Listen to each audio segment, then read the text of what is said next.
Took me a while to find that, but yeah. that was BS. That was BS right there. That was crap. Game development is notorious for long hours, job instability, and early burnout. So when Gigabyte reached out to sponsor this video featuring their Aero 16 and Aero 17 creator laptops, we thought, hey, these things are super powerful. Why don't we try them out as a game development workstation? I mean, how hard could it really be? It's really hard, seriously.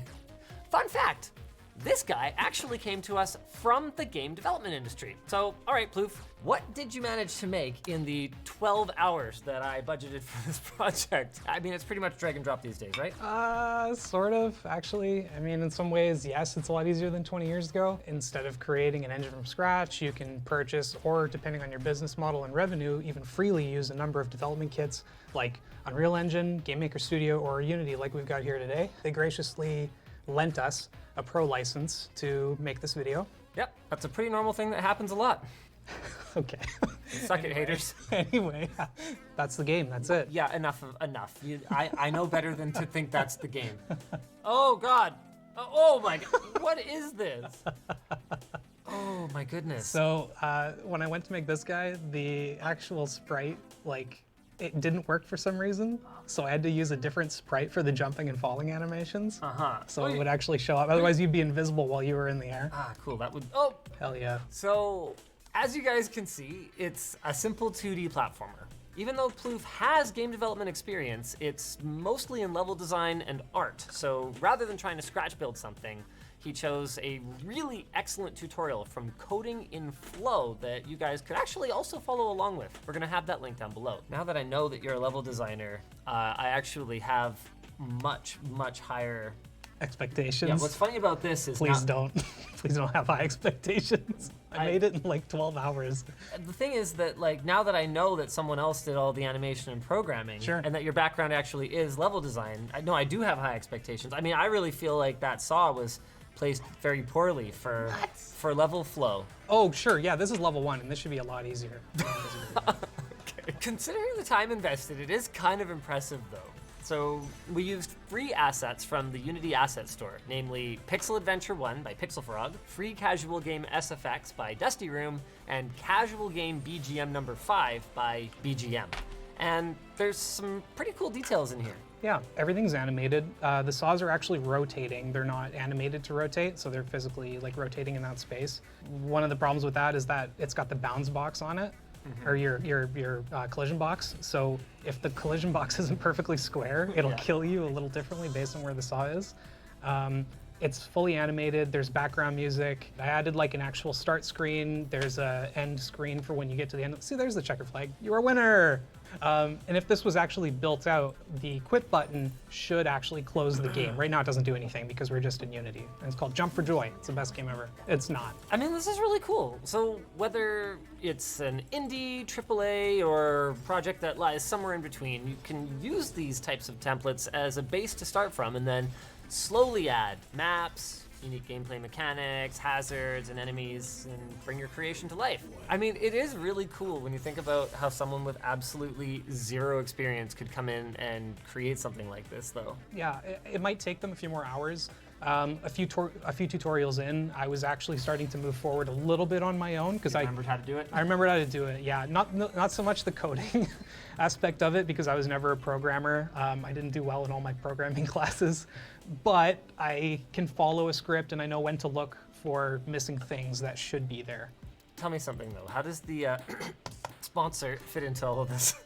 So, developer kits and engines, they have become a bit more robust over the years, but you still need assets and you need code to tell those assets what to do. So you write your own code in Visual Studio for C, and then for smaller games or light scripts, it doesn't take a lot of processing power. A general rule is that outside of specific roles like audio design and high poly model creation, you only need a bit more performance to develop the game than your recommended specs to run it. And the main reason you even need that extra bit is that the optimization happens at the end. Which would be why so many games end up being left poorly optimized, because that's when you ran out of money. I mean, what percentage of the game development process is that tidying everything up optimization? It's the 80-20 rule, right? 80% of your work is happening at the end of the project. So then, what we showed here today, no offense, could have been done on a pretty basic laptop. Yeah. But with either the Aero 16 or the Aero 17, I mean, would you say we've got enough grunt to deal with AAA game development? Like a God of War or Horizon level game? I mean, they've got a Core i9, RTX 3080 Ti level mobile GPU, DDR5, desktop class performance, right? I mean, obviously, we didn't have the assets on hand to load up a project like that, but from my past experience, other than waiting longer when making major changes or compiling code or building the project, the experience isn't that different compared to a high-end desktop. Obviously, the biggest benefit of using a laptop for a project like this is the portability and built-in battery. I mean, last Friday, we actually lost power to our building. I had to leave. My apartment still had power, so I basically saved the project, packed the laptop up, and headed home. Luckily, it wasn't raining, but if you got caught in the rain with a laptop, make sure to get subscribed for our upcoming video about laptop repair. Yeah, that one's gonna be really good. Colin's working on that. We've got a bunch of different laptops, and we're gonna like simulate horrible situations and see how bad it is to repair them. Now, I don't know what your deal is here. Maybe you just want to flex a little bit, but you said I'm supposed to try your student project next. Oh yeah, sure. So if we have time, not to Let's do flex. it. Let's do it. I want to try it. All right. It's great. Heroes of Space. Here we Oh, go. man, it's- Whoa, whoa, whoa! Wow, I'm getting like a very Captain Keen kind of vibe. Yeah, we're going for like Metal Slug meets like Captain Keen or something similar. Oh, there's a weird bug where his. What's going on there? Oh my God. Okay, that bug's not supposed to happen. What Keep is going. that? So Is those that are the projectiles, and I don't know why they're getting stuck. It worked fine at home. Oh my God. Okay, something's messed up. Maybe it's the aspect ratio or something. Oh, whoa! I just gotta go right up to him. I mean, what's the point of Well- a gun if you have to stick? It's broken. Sword gun. I mean, he did work on Gears. It's broken. I've worked on real games. This one is a real game. It's just also super broken. Did I die? Am I stuck here? No, I think you're stuck. Can you shoot him? Can you shoot him and kill him? Nope. You're just slowly taking damage. Oh. Nice. Are they supposed to be shooting at me too? Yeah. All the projectiles are just broken right now. I don't know why. Normally they shoot at you and stuff. It worked when I played it. I was like, oh sweet, everything works still. And it's like 3D and everything. Yeah, so we. Ow! Yeah, these guys drop bombs and they're a little hard to shoot when your projectiles don't work properly. Okay, let's try loading it back up. I want to see it try- working properly. Okay, sure. Okay, now just shoot and see if everything. Hey, see, I look knew at it that. would work. Wow, it's got like recoil and Yeah, everything. yeah. All right. It's got screen shake. We worked a lot to actually get that stuff to feel really good. There's a whole video by I think Verbier or something where they talk about like how screen shake and just knockback makes a game feel a lot better. How much fun would it be to play a game sitting right next to one of the lead developers so that you can yeah. criticize them in person when things suck? Like a bomb falls. It would on be top. exactly this fun, and it's great. Final level. Is there a boss? There's or a something? boss. Yeah, there's a boss. Oh. Yay! Oh, no, I died That's pretty much it. anyway. I don't think we really had an end screen anyway. So, a lot of your stuff wouldn't really benefit from like color calibrated 4K OLED display. No. But 16 by 10 aspect ratio, ability to hook up to 3 additional displays, like there's no way you'd work on a single monitor in game development. No, there's too much you need. So you got 2 Thunderbolt 4 ports, 1 HDMI port with the included adapter majiggy. It is sort of a bummer for like a more professional oriented machine that you have to have an adapter for Ethernet, USB Type A. It's got a display port and an HDMI on it, but at least they include it and it's compact, so you don't have to like run out and buy extra stuff. So then final question, going back to the first game, was making that game easy? God, no. Oh, you meant the first game. Oh, I Yeah. thought you meant this one. No! Oh, yeah, the first game was a lot easier. So if you don't mind using pre-made assets and following tutorials, making a game can be easy, but not only will that barely get you out the door, anytime something does go wrong due to a missed tutorial step or a typo in your code, you're gonna have a much harder time troubleshooting. So for Ploof, obviously having enough experience to build something like the second game we looked at today, it's gonna help a fair bit, but if you don't know anything about C#, you might not know to look for a missing semicolon or a misplaced bracket, let alone something more complex. So if you've never used Unity or another program, common issues that people might fix every day could seem as mysterious as our product lineup. Just what will come next at lttstore.com? Screwdriver? No, probably other things. But in the meantime, you can check out our sweatpants. Big thanks to Gigabyte for sponsoring this video so that we could pay Ploof to develop games once again, this time using the Aero 16 Creator laptop. Not your best work. On top of the great specs we talked about earlier, it's also just got solid construction with a CNC aluminum body. It comes with Windows Hello and Microsoft Azure AI and Wi-Fi 6E to make sure you've always got the best wireless connection whenever you're not using the included wired Ethernet connection when you're downloading or uploading huge asset files. So you can check it out at the link down below. Thanks for watching. Are you a developer looking for something to take to and from work? Or are you thinking about making indie games in your spare time? Let us know in the comments. And if you like this video, make sure to check out our tour.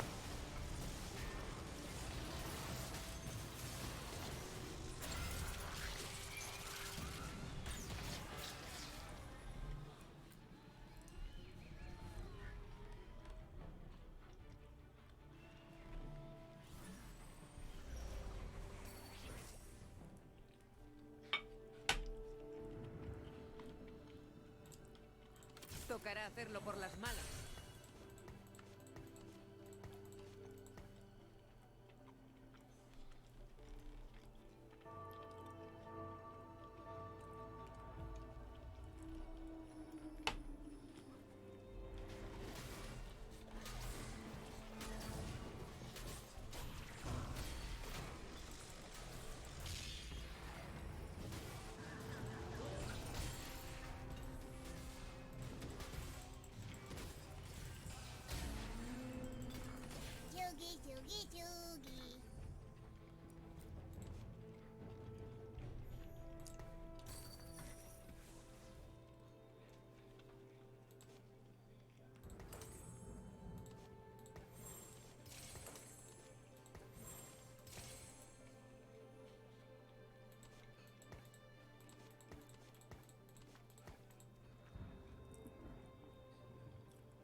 Today I've got something very special.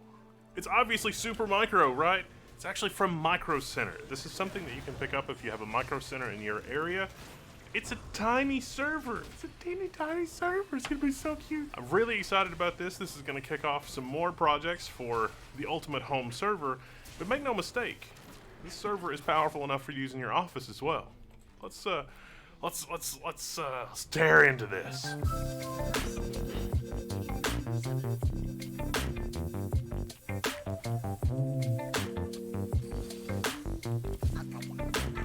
Listen, I go nuts for servers. If you're building a home server, don't feel like you have to spend a lot of money. This server is kind of a crossover point between high-end NAS and an actual server. This is a server, it has a Xeon processor, but it actually will cost less than some NASs. You ready for the big reveal? Voila! Viola. It's got an installation kit for a CD-ROM, a slimline CD-ROM. All manner of screws. Drive labels, 0 through 4. 5 drive, oh, RAID 5. We can do RAID 5 or RAID 6. Lovely packet of desiccant. And 4 thumb screws.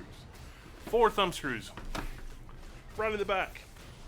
Look at that. Server class motherboard. Yes, onboard IPMI. And also assembled in USA. No, there's no supply chain problems. There never has been. Yeah! Anatomy of an internal server. Here, 2.5-inch SSD or slimline CD-ROM. You can see that. Notebook style CD-ROM if you prefer that terminology. We have a lockable front, which is of course unlocked, and of course 4 hot swap bays. Oh, it's nice. Now in the base configuration, it comes with a 2TB Exos drive, but listen, if you're buying this at Micro Center, this is kind of the base model. You're gonna DIY this into something just magical. Now it might not look like it, or you might not realize it, but this is fully standard as far as form factors go. Our power supply, it's a 366 watt, but this is a standard small form factor power supply. If this power supply dies, you're going to be able to get a replacement. The drive bays, the rear interface for this is a standard SATA interface. If this enclosure completely dies, you can take your drives and put them in something else and be ready to go. The motherboard, it's a standard ITX motherboard. Look, we have a standard ATX motherboard power connector. If the power supply dies and you can't get a small form factor power supply, or you're in a big hurry, you just set up a regular desktop size power supply and just plug it in and go to town. The motherboard, yes, it has remote management, Yes, it is standard ITX, but you've even got one standard half-height expansion slot. So you can add a 10 gig NIC to this, or a 25 or 100 gig NIC to this, whatever you want to run. Even the power cables to the drive bays, standard Molex. And you get plenty of extra Molex SATA style and the older Molex style power connectors. The motherboard has one onboard M.2, and you've got two 2.5-inch bays, one here at the side and one here at the top if you're not going to use the top for your CD-ROM. So yeah, this is set up to be, kind of an ultimate home server. It's not going to be super loud, but it's also a reasonable small business server. I mean, if you're rocking a small business and you've got Office 365 in the cloud and you've got all of your other stuff, you might not need much in the way of an in-office server. You might just need a place to store your files and to pull down backups from the cloud just in case something happens with Office 365, because if you didn't read your terms of service very carefully in your Office 365, you're responsible for your own backups. Yeah, you want to put Windows Server on this? It's qualified. You want to put Linux on this? Well, of course that's going to work. The motherboard is the Supermicro X11 SCL-IF. Again, in this baseline configuration, it comes with a single 16GB DIMM. It has two full-size DDR4 memory slots that is unregistered error-correcting memory, which you'll want to be able to use with this. 64GB is how much you can put in this thing maximum. Now this motherboard, if you're not familiar with it, it's like an 1151. So this is going to be Xeon E series, like 2100, 2200. It is socketed, so it's upgradable. That's nice. It's designed for DDR4 2666, as I mentioned. Maximum capacity 64GB. The M.2 interface is PCIe 3.0 by 4. That is a 2280 slot as well. That PCIe slot, it's a full 16-lane expansion slot. So if you want to put something fancy in there, you can. Just remember, half height, half length. Oh, and remember, we're also working with a 385-watt power supply, so don't push it too much. Now, other than the Xeon, it is possible to put i3 and Celeron lower-end processors into this platform. Of course, the features that you get, the features that will toggle on and off, will vary a little bit because Intel, they sort of do things like that. Like an i3, you can get error-correcting memory most of the time. But if you put something higher end than that, then it's not going to do that because Intel has got the market pretty segmented. But it will do error-correcting memory, and it will do Xeons. So my choice would be to just put a Xeon in there and not play games with any of the other lower-end processors. If you're going to go for a platform like this, I mean, the motherboard alone, if you just buy the motherboard, it's over $250. You might as well go for a higher-end CPU. 6-core maximum for this platform, which again, for a file server and something relatively modest, completely okay. For a home server, that's really awesome. You could run Home Assistant and a ton of virtual machines on this thing. 16GB out of the box. I mean, think about your standard issue $1,000 plus NAS. You're going to come with about 4GB of memory. 16GB of memory on this platform, and you can run whatever you want. Windows Server, Linux, whatever. All right, before I boot this up on the VGA console, we'll see how loud it is. Now, pro tip, don't run this for a long time without the cover on it because the CPU does not have a fan.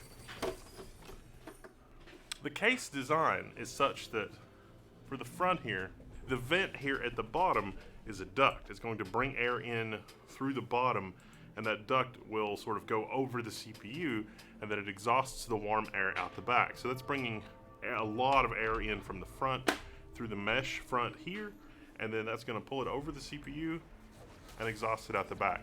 But this is doing the first boot, so the fan is kind of ramping a little bit, but even if this were sitting on your desktop, it's not obnoxiously loud. Let's do an initial software configuration. And then see what we're working with in terms of the BIOS and other features. Now for the operating system, I've decided to go with TrueNAS Scale, because out of the box, there's nothing here, and you can sort of put whatever you want on it. You could use it as a Linux workstation if you wanted with VGA, install Manjaro, Red Hat, CentOS, whatever you need to do. It was really a tough choice between Red Hat, because now you can get free licenses for Red Hat up to 16 servers, but TrueNAS Scale is hard to compete with. Now IX Systems says the TrueNAS Scale is still kind of beta. TrueNAS Core being based on FreeBSD, being a little bit more mature, that's certainly an option here. But Scale, Linux is always going to be near and dear to my heart, and TrueNAS Scale will let me do some things with this that is a little bit more difficult to do on TrueNAS Core with the whole home server, deploying Linux packages, maybe coloring outside the lines a little bit with the platform. If you decide TrueNAS scales what you want to do, installation couldn't be easier. You just got to go to the TrueNAS website, download the USB memory stick image, and etch that to a USB stick. You got two USB 3.0 ports on the front of this thing. You can just plug in your USB stick there, boot off of it, it'll find your attached hard drives and walk you through the setup. You can get it done in an afternoon, no problem. But the platform here for what we're starting with, TrueNAS Scale. With that, I can deploy Docker images, Plex server is no problem, MB Media server, Calibre book server. I can deploy all of that with just a few mouse clicks, ready to go. Home Assistant, I want to run Home Assistant for all of my home automation. You can check out our entire series on home automation. I took a 100-year-old thermostat. It was a dual zone, it was like a day-night thermostat that was designed to automate a coal loader into a coal-fired boiler. And I've got that hooked up to Home Assistant, controlling a modern natural gas heat pump system, where it's natural gas for heat and a heat pump for air conditioning. And it works great. It's awesome. It's awesome having the original 100-year-old thermostat in my house control all the modern AC. Even the mini splits upstairs, it sort of gives it a hint as to what the mini splits should be doing. And all that's controlled through Home Assistant, and all that's controlled through the system with that setup. So I could run that on this, no problem. And because it's TrueNAS, you know, I've got ZFS. I can use ZFS Send and manage all my data sets with that. There's really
Los encargos dictan mi camino.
Todo a su tiempo.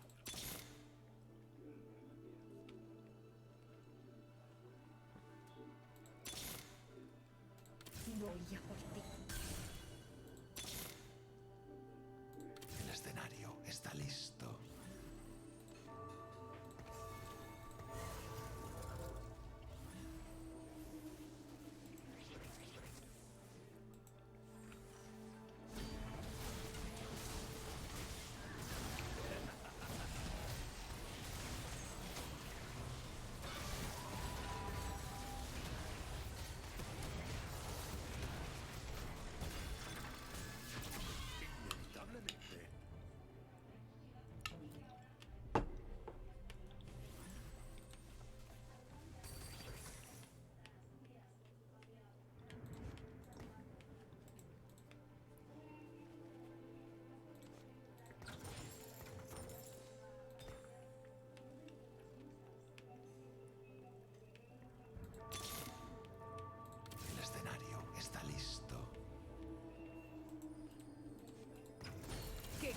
matar?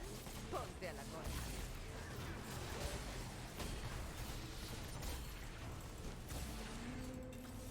Inevitablemente.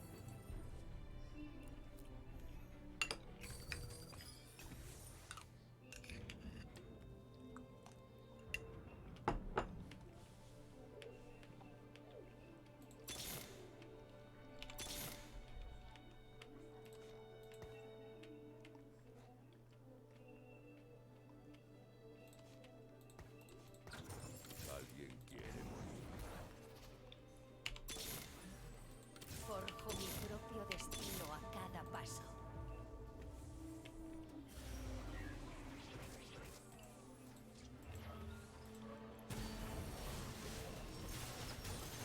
Mis encargos dictan mi camino.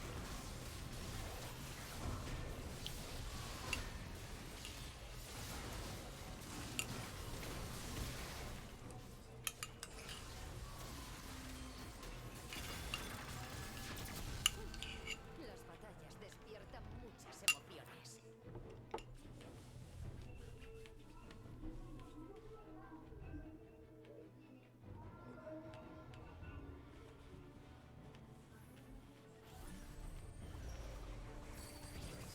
Te mostraré lo que es el dolor.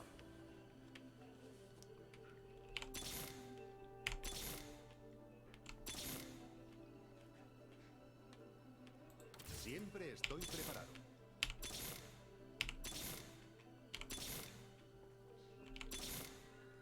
Tocará hacerlo por las malas.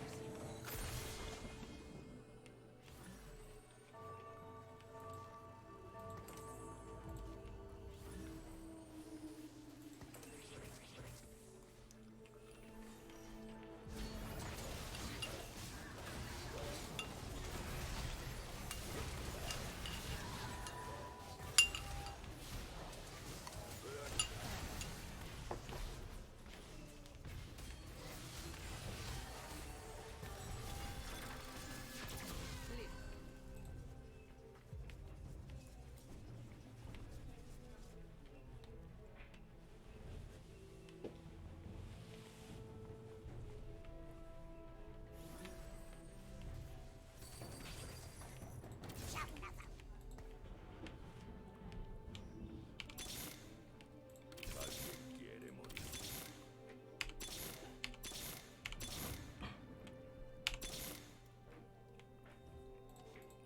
Forjo mi propio destino a cada paso.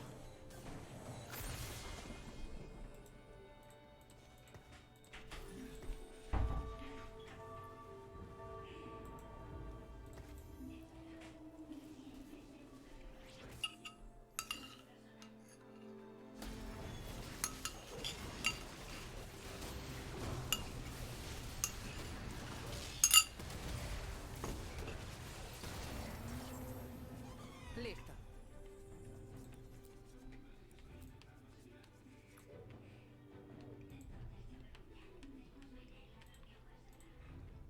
Really a lot of level 1 videos that you can sort of dovetail with this one and it'll slot right in, and this is just the hardware platform to run it. Now if you're not comfortable with all this and you just want to run Windows, you can, because it's a PC. That's something that even the very expensive NASs don't really do all that well. This one does, so that's pretty cool. I've also set it up with, it's got a 2 terabyte hard drive, that's fine. I've upgraded that to 6 terabyte drives, and I'm setting up a mirror with that. It's going to work pretty well as a mirror. I could also add some more drives, some more 2.5-inch drives. There's cabling would be weird because the whole, there's 4 SATA ports on this and the connections, M.2. You start to really, augment the base platform. Out of the box, you don't have the connections to use 2.5-inch drives for SSDs, or at least the 2.5-inch bays that exist internally. You can use the drive bays, you can use your 3.5-inch drive bays and put 2.5-inch SSDs in there. That's no problem. I mean, you could outfit this thing with 4 SSDs if you really wanted to. 4 terabyte, 2.5-inch SSDs. It's gonna waste a fair bit of space that you've got for 3.5-inch mechanical hard drives, but hey, that's fine. You do you. Always turbo, yeah! This is really just one way you could go with it. What do you want to see? Let's build something together. I really want to do a couple more projects with this platform I'm looking for ideas. What would you like to see? What would you use? Probably be pretty awesome. So there you go. This little guy's available at Micro Center. Like I say, Micro Center sent this over so I could check it out because they know that I'm into this kind of stuff. It's pretty exciting. Oh, and I almost forgot. Micro Center still has their free 240 gig SSD giveaway going on. There's a link for that in the description if you want to check that out. Now, if this isn't high-end enough for you and you want to build something else in the workstation or server,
Hey, welcome to our first book reveal for the secret projects that we're revealing this month.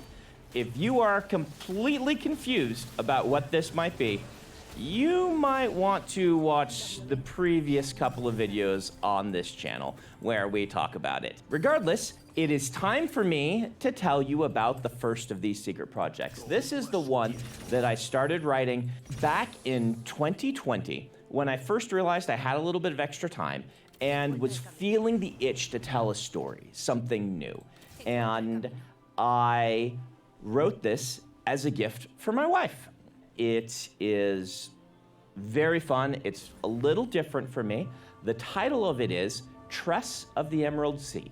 It is set in the Cosmere, and I'm just gonna launch into a reading about it right now. We'll talk about my inspirations and things like that a little bit later. So, this is secret project number 1, Tress of the Emerald Sea. By the way, I should warn you, this is second draft. This will change. I haven't actually looked at this in about a year or so since I gave it to my wife. In the middle of the ocean,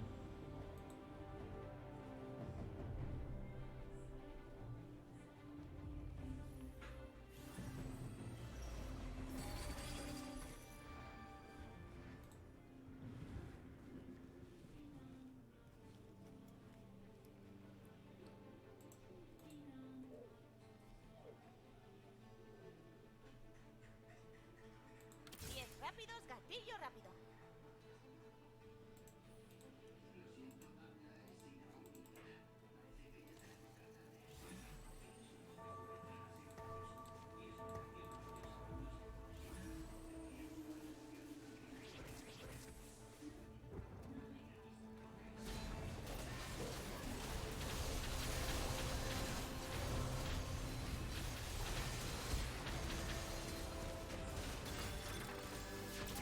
Esta vez me he superado.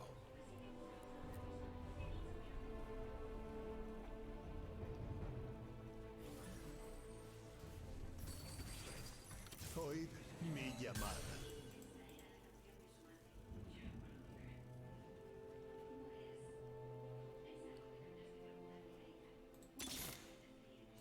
La especialidad de Baby. Vamos.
Sí. Hola, bebé.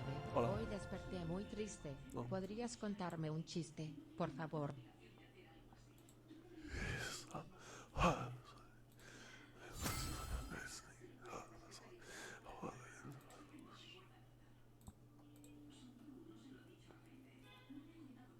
Es buenísimo.